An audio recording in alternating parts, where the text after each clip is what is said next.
Hi, good afternoon mga boss. Update tayo ngayon sa mga special session ngayon sa Senado mga boss.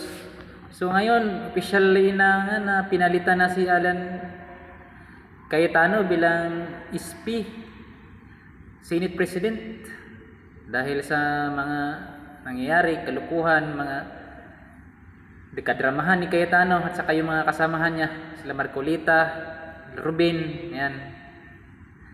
Ayon nga, lumipat na rin si Escudero una, pangalawa ngayon umati na rin ngayon si Joel Villanueva, si Joel Villanueva. Ngayon nabuo na yun, kaya nga nagkaroon ng quorum, kaya nga na i-proclaim na rin si Sinwin Gatchalian bilang Senate President. Ang si ano naman si Sin Soto, yun naman ang naging Senate President pro tempore. Guys, so si Sin Mix Subiri, siya yung floor leader. Guys, so maraming salamat dahil na ano na rin, natuldukan na talaga yung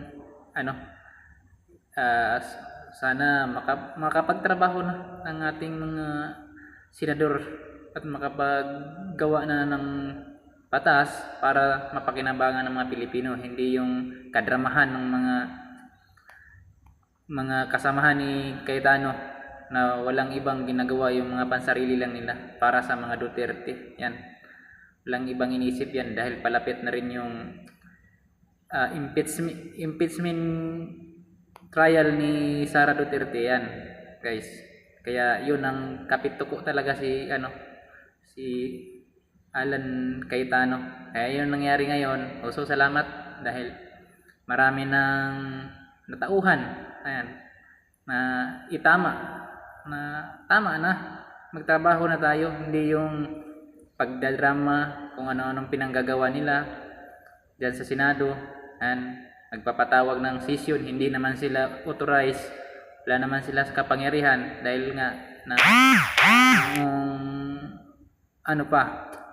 June 3 na bakante na yung Senate President, hindi wala, so wala na sila si Alan Cayetano sa kapangyarihan at saka si Marcolita na magpatawag ng Blue Ribbon. Kaya yun ang nangyari ngayon.